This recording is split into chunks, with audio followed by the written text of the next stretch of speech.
So who's thinking about the election? Nobody? Nobody? Nobody? Try not to. I think that's a good idea. I'm done. If you're not thinking about the election, I've got nothing to talk about today. Because it's kind of a funny thing, right? Is that this election day is approaching. And we've been kind of overwhelmed about it for a long time, right? Is that, we live in this time where politics invade our lives daily. And I don't think we were built for that. And it certainly wasn't like that when I was growing up. It wasn't like that 20 years ago, right? But it's become that way now. We can blame cable news, we can blame politicians, we can blame all kinds of people, but ultimately it's our responsibility what we allow into our lives, right? What we allow into our heads.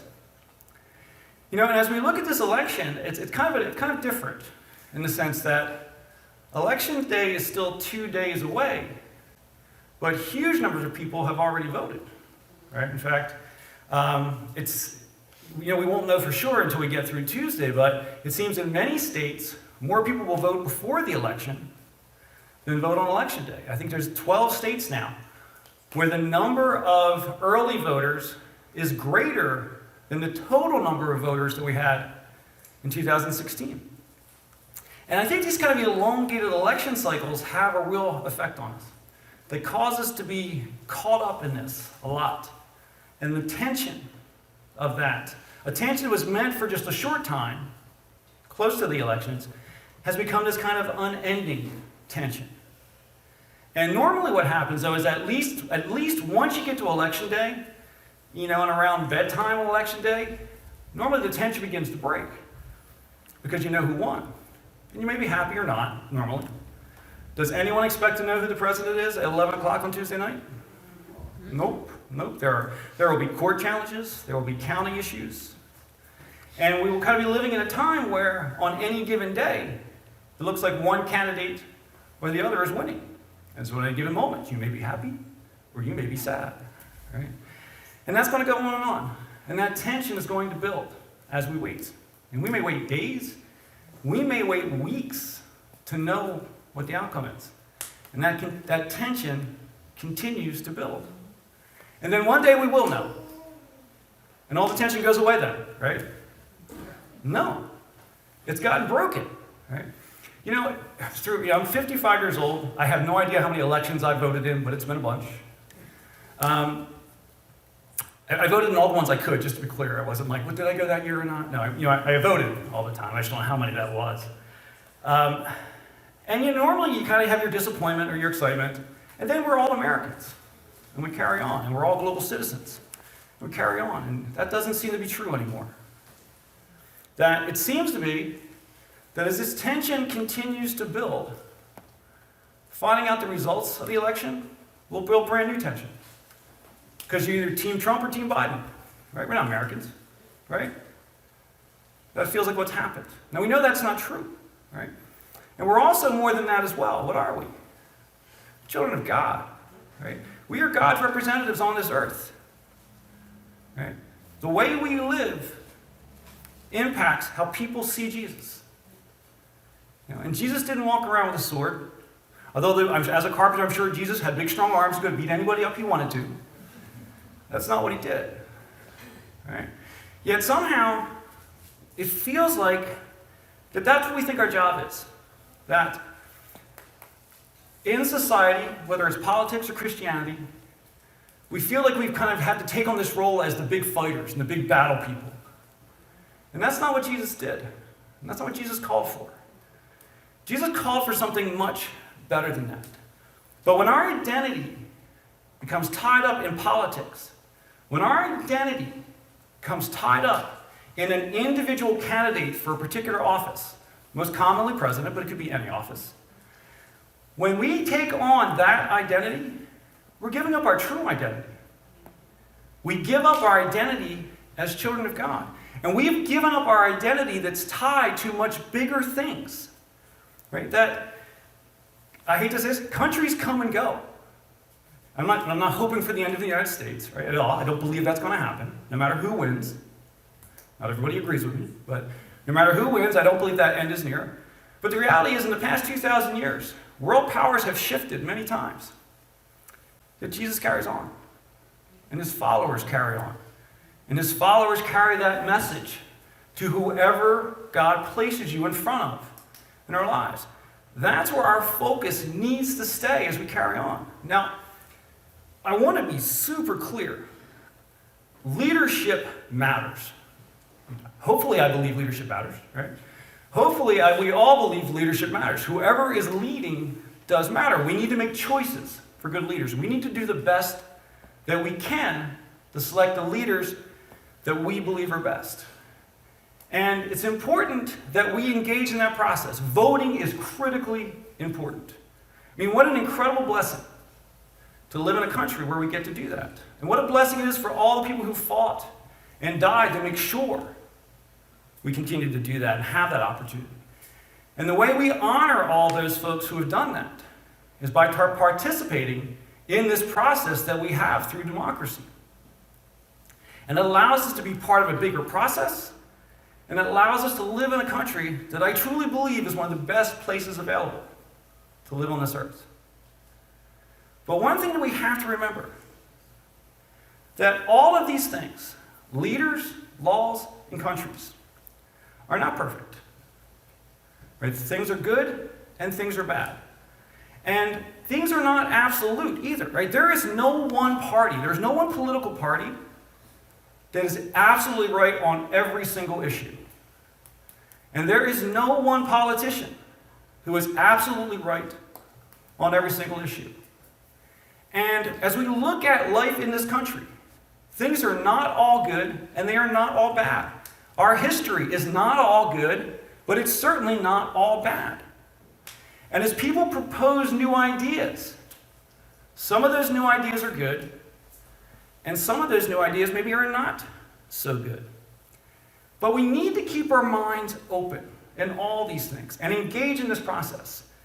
Because we live in this time of absolutism, right? That we seem to see things as absolute.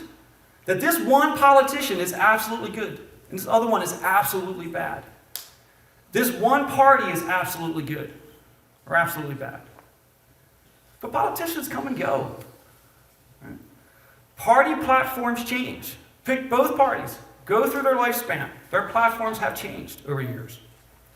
How about your own ideas and opinions? Do you ever change your opinion? Right? Is there something that you can think of that maybe a year ago, or 5 years ago, or as we go on, 10 years ago, 20 years ago, that you were absolutely sure was the right answer? And then as time went on, and you saw more of life, and you interacted with more people, you started to realize that that thing that you were so sure of, maybe it wasn't quite as right as you thought it was. And that's called healthy living, by the way, right? That by keeping our minds open, by being willing to listen, being willing to learn, right? That's how we grow. That's how we grow as individuals. That's how we grow as a society. Because if we don't do that, if we live in this attitude of absolutism, it breaks things. It breaks our relationships with our friends, with our families. And in fact, one of the things that I've observed that I find particularly troubling is that as we live in this time of absolutism, particularly absolutism with regard to politics, that we can have relationships with someone for years, and suddenly we can't talk to them anymore because they believe differently than I do politically, or they believe differently than I do because of this particular politician. And what I notice happening is that I lose my ability to talk to someone I've known for years over someone I've never met. Right? Person I'll likely never meet in person. I will never get to know as an individual. I lose my personal relationships over that. And whenever we begin to take our personal identity and tie it to politics or presidential selection, we are giving up what's most important about how we define ourselves. And it breaks so many things in our lives. Because our primary identity has to be as part of the family of God. That's what Jesus wanted for us. That's what Jesus wants us to do in this world, is be part of this family of God. Now, whether we recognize it or not, We are part of the family of God, but do we live that way? And do we fully embrace the things that are possible about living that way? And so, as we continue with our series, remember that our series this week is focused on, or what we call, what did he say? Right? And the idea here is that we're looking at what does Jesus say when he talks to God? Right? And when Jesus is praying about things, what did he consider to be most important? And we're going to look at a different prayer this week than we looked at last week. Now, the prayer I'd like to look at this week is actually one of the last recorded prayers of Jesus before he goes to the cross. So what we're looking at is we're stepping into a moment in Jesus' life where he has spent 3 years in ministry, teaching people about God, demonstrating the love of God to people. And he knows that that is going to end with him being arrested, beaten, and taken to the cross. He's fully aware that's about to happen. So knowing all that, what does Jesus pray for? What is he going to pray for in that moment? Now, it's somewhat of a long prayer, and we're just going to look at a small piece of it. But we can understand so much about what Jesus is focused on by this prayer. Now, there's some things that Jesus does not pray for. He does not pray for his own safety in this moment. He also never prays that his followers will someday support some specific political party. He never prays that they'll support a specific politician. He prays for something much more important than that. Do you know what the bulk of Jesus' prayer in this moment is? It's about people. He's focused on people. He's focused on what will happen to his disciples, the people who have been with him all these years. But he also spends a lot of time for what his hope is for the future of the people of God. He wants to pray about what these people will be like. What will they see that is important? How will the world see them? He prays for how we, as the family of God, treat one another. And what will be the result of how we treat one another? So as we jump into this prayer, the prayer is actually recorded for us by the Apostle John. Now, he's already been praying for a few moments. He's already talked about some issues with his relationship with God. He's talked about his disciples. And then he moves in to this next part. I am praying not only for these disciples, but also for all who will ever believe in me through their message. So who's Jesus praying for right now? Pray for you. Pray for me. He is praying for everyone who will ever believe in him. And this is what he hopes will happen for everyone who ever believes in him. So everyone over the past 2,000 years who came to believe in Jesus, right down to each of you sitting in that chair and me standing up here. So what does he pray for in that? Well, what he's going to pray for is how we get along with one another. We carry on. I pray that they will all be one, just as you and I are one, as you are in me, Father, and I am in you. And may they be in us, so that the world will believe that you sent me. So he wants us to get along with one another. And in fact, he doesn't just hope that we will get along with one another. He goes further than that. We carry on. I have given them the glory you gave me, so that they may be one as we are one. So as Jesus is praying here, he's saying that there is this supernatural connection between God and Jesus. And Jesus is saying that as his followers, he is giving us that same sort of supernatural connection. That as we are connected to Jesus, and as we are all connected to Jesus, Jesus is giving us the power to be connected to one another. And then he carries on. I am in them, and you are in me. May they experience such perfect unity that the world will know that you sent me, and that you love them as much as you love me. So, what does he keep praying for over and over again? That we experience such perfect unity. That we will get along with one another. That we will support one another. He is praying that as his family, that we will be able to get along like no one else on earth has ever been able to get along. And one of the things we have to be very careful of is that as we look at this idea of unity in the family of God, we can start to see the purpose of that unity wrong. We can sometimes start to see this idea of unity as a way of fighting all the people who don't believe the same as we do. That is not what Jesus is saying. He's actually saying quite the opposite. He wants us to get along because that's how the world will know that God sent Jesus. The way we help the world see who Jesus is by getting along with one another. And in that power, in that connection through Jesus, that's also how we begin to understand how much God loves us. That by loving each other, by supporting each other, that's how we fulfill our mission as believers. That we love each other, support each other, and by doing that, people will see that Jesus is the Son of God. That's how we reveal the love of God to all the people around us. That's how we reinforce the love of God to one another. That's how we begin to change the world. When we start to see our mission as battle against non-believers, we've completely missed the point. Right? The point is to love and support one another and demonstrate that love in all of our relationships. So the thing that's really important, though, is that when we talk about living in unity, it doesn't mean we have to agree on everything. Right? In fact, real love, true love, does not require absolute agreement. Right? True love is unconditional. So we are free to have differences. Right? In fact, over the centuries, this has been a big battle among Christians. Does unity mean we all have to believe things or not? And overwhelmingly over time, the kind of final decision is that we don't. Right? That's why denominations are okay. Right? It's okay for the Baptists and the UCC to hang out together, sort of thing. Right? It's okay for the Methodists and the Catholics to hang out together. Right? It's okay for the non-denominational to show up once in a while, sort of thing. Right?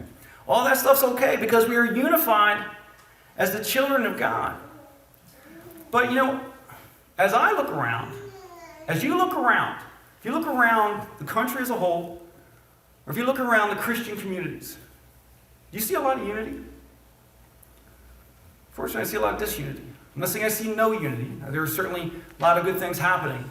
But I think that what I see most of all is anger and disagreement. I think we see that very much in society as a whole, and sometimes we see that even in the Christian world, and that's disappointing. Because we've decided that every issue is a polarizing issue. Right? Politics are the ones that stand out the very most. But the reality is that we have this attitude that anytime someone's opinion differs from mine, I can't get along with them about anything now. Right? That somehow those things all stand in the way. And this idea of kind of creating factions, particularly factions in the church, is actually, again, a long-standing problem. When do you think it first started? Right after Jesus left. Right? Like straight away. Excuse me. In fact, in the very first century, they were already dealing with this issue. And so actually the Apostle Paul, just a couple decades after Jesus, was seeing these kind of factions start to develop inside of churches. And he wanted to put a stop to it as quickly as he could. He wanted the people of God to see what is most important. So I want to take a quick look at one of the letters that Paul wrote. So Paul is writing this letter to a church that started to develop all these factions inside the church. And these factions are competing with one another. So Paul says, I appeal to you, dear brothers and sisters, by the authority of our Lord Jesus Christ, to live in harmony with each other. Let there be no divisions in the church. Rather, be of one mind, united in thought and purpose. Now, Paul is asking this church to get along. But you know what else he's asking for? He's asking them to fulfill the prayer of Jesus. What was the prayer that Jesus had? That they would live in unity. That they would get along with one another. So he's praying that they would be united that way. They would stay focused on their purpose. Something that happens throughout society and throughout churches is we get into these power battles about things have to be just my way. And that creates factions. And that was happening in that church just like it's happened in churches over the centuries. And they just couldn't get along, and they couldn't put their differences aside. And the thing that's kind of most interesting about this, the divisions in this church were over kind of things that will be familiar to us. The divisions had nothing to do with denominations. They had nothing to do with religious doctrine. It was all tied to something much more familiar to us in this time.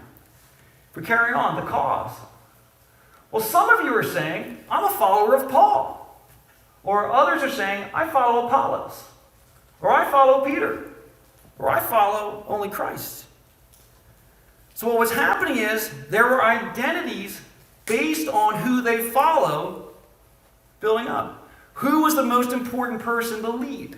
Their identity was based on those things. And what had happened was, there's this one group who says, Paul's the guy to lead us.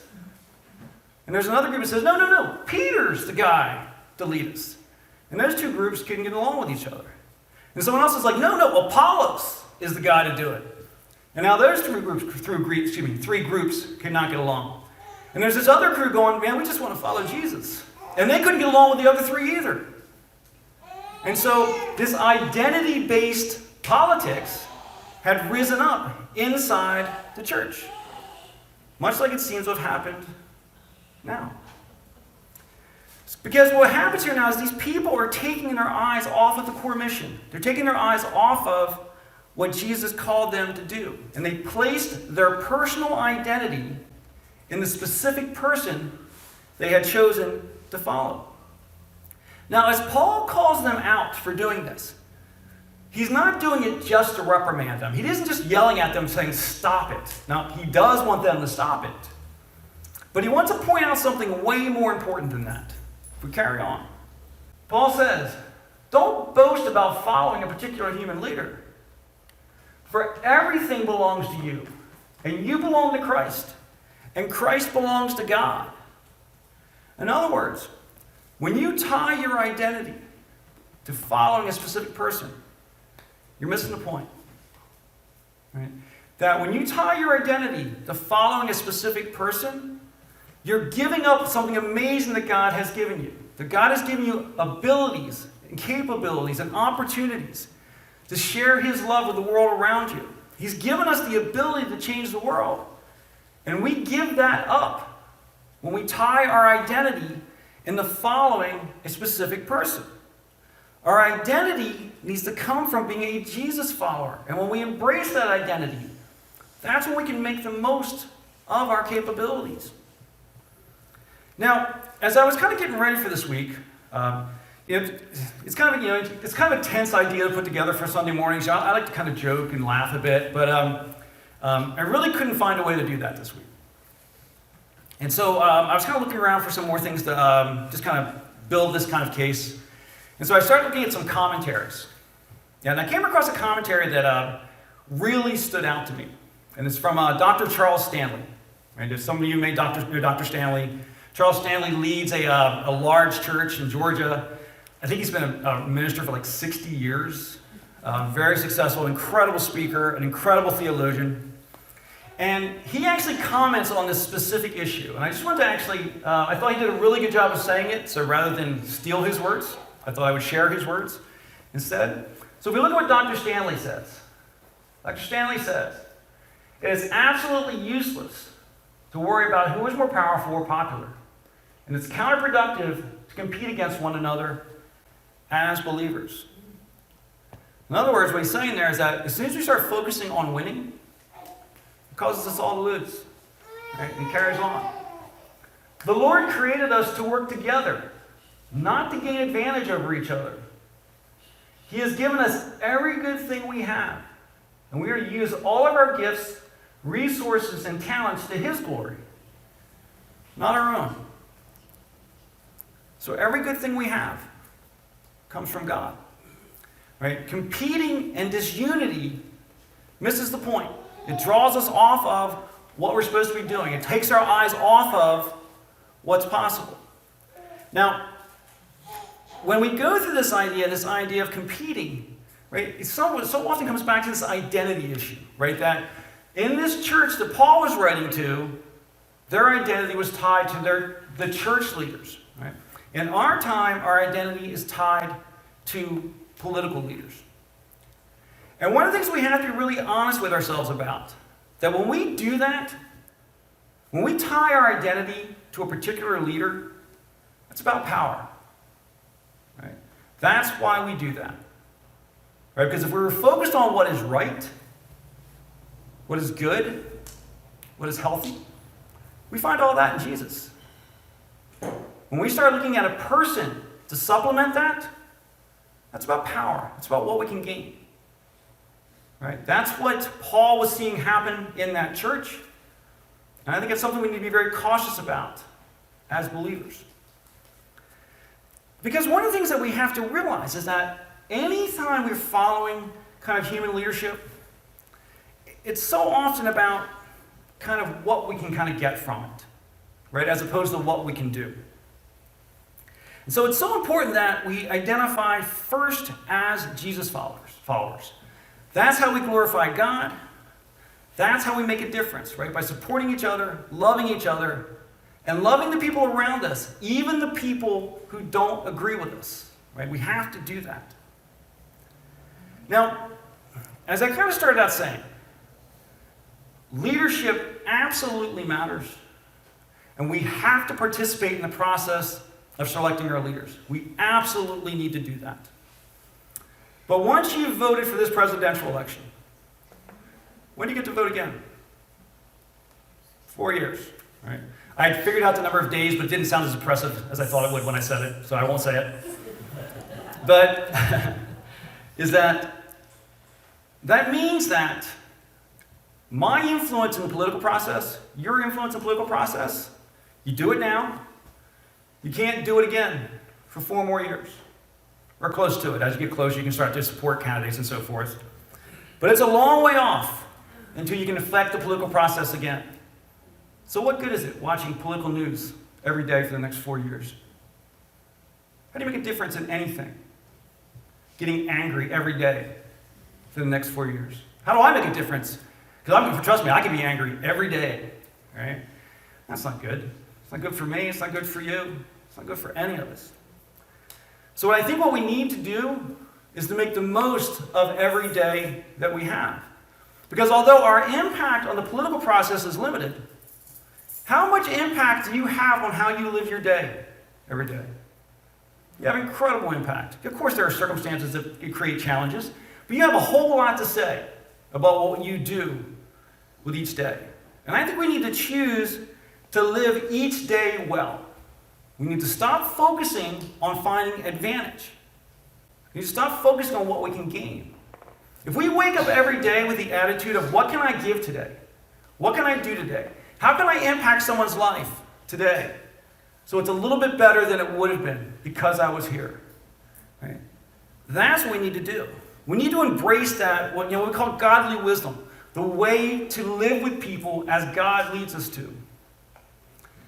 And it turns out that James, the brother of Jesus, if you ever read the book of James, that book is dedicated to how do we live well? How do we live with each other well? How do we do things well? How do we live our lives in a way that honors God and affects the lives of people around us? And I wanted to pull just one passage out of that I think really serves as kind of a series of attitudes and ideas. All right, so if we look here. So James said, but the wisdom from above is first of all pure. It's also peace-loving, gentle at all times, willing to yield to others. It's full of mercy and the fruit of good deeds. It shows no favoritism and is always sincere. Imagine if each of us got up every day and just picked any one of those words and said, today I'm going to do that word. Right? Even if no one you ran into did the same thing for you, would you have a better day? You think? Do you think you'd make someone else's day better? That's what we can do every day, right? Is that we can choose to be peace-loving and gentle and yield to others. We don't have to always be right. So often we're faced with the choice of being right or maintaining a relationship. So often we'll choose to be right. Let's yield to one another. Right? Full of mercy and good deeds, right? Do the good that you can. And no favoritism. Don't favor someone because of what you can get from it. Instead, focus on what we can give, not what we can get. When we do that, that builds unity within us. If we do that as the family of God, it draws us closer together. And when we do that, it makes a difference, right? It reveals to the world that Jesus is the Son of God.